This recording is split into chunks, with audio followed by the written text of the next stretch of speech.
అప్పుడప్పుడు మంచి భోజనం పెట్టి పంపించేటటువంటివి అయ్యి రెగ్యులర్ గా పెట్టే పర్యవేక్షణ అయితే జరగట్లేదు. అవి ఉంటే గనక వీళ్ళు పెన్షన్ ఇవ్వకపోయినా నన్ను అడిగితే అవి సక్రమంగా పెట్టి ఏరియాల వైడ్గా మంచి భోజనం పర్ఫెక్ట్ గా పెట్టి ఈ వృద్ధను ఈ పింఛన్ గనక ఇచ్చారనుకోండి ఇక అసలు వాళ్ళకి మించింది ఇంకోటి లేదు లైఫ్. అవును, ఏదో చివరి వయసులో అలా బతికేస్తారు అక్కడికి. అంటే ఈ అన్న క్యాంటీన్లు లేకపోతే డివిజన్లకు 4-5 చొప్పున పెట్టి ఈ పెన్షన్ అప్పుడు 2000 ఇచ్చినా కూడా బతికేస్తారు వాళ్ళు. అదే కదా.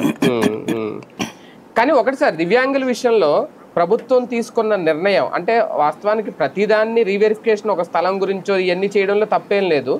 దివ్యాంగుల సర్టిఫికెట్ విషయంలో కూడా రీవెరిఫై చేసి ఆల్రెడీ వీళ్ళకున్న సర్టిఫికెట్లనే తప్పని చెప్పి పర్సంటేజ్ని తగ్గించేసి ఇప్పుడు కోతలు విధించడం, ఇది ఒక రాజకీయ పరంగా జరిగింది అనుకోవాలా? అసలు దివ్యాంగుల విషయంలో ఈ నిర్ణయం ఎంతవరకు కరెక్ట్? అంటే వీళ్ళేదో అధికారులతో ఒకటి చెప్పుంటారండి, ఇప్పుడు ఎంత ఇస్తున్నారు దివ్యాంగులకి, ఒక 10 కోట్లు ఇస్తున్నామండి, దాన్ని 5 కోట్లకు తగ్గించలేరా అని అడిగారు అనుకోండి, అధికారులకి తమ ఎదుగుదల చూసుకుంటారు తప్పించి మానవతా దృక్పథంతో ఉండదు. వాళ్ళు ఎలా చెప్పుకుంటారంటే ప్రభుత్వం ఇట్లా ఆలోచిస్తుందిరా సగం తగ్గించాలంటుంది, దానికి ఏంటంటే వాళ్ళు రాసిస్తారు ఇట్లాంటి డైరెక్ట్ ఏ రాజకీయ నాయకుడు ఇట్లాంటి ఫైళ్ళు తయారు చేయరు.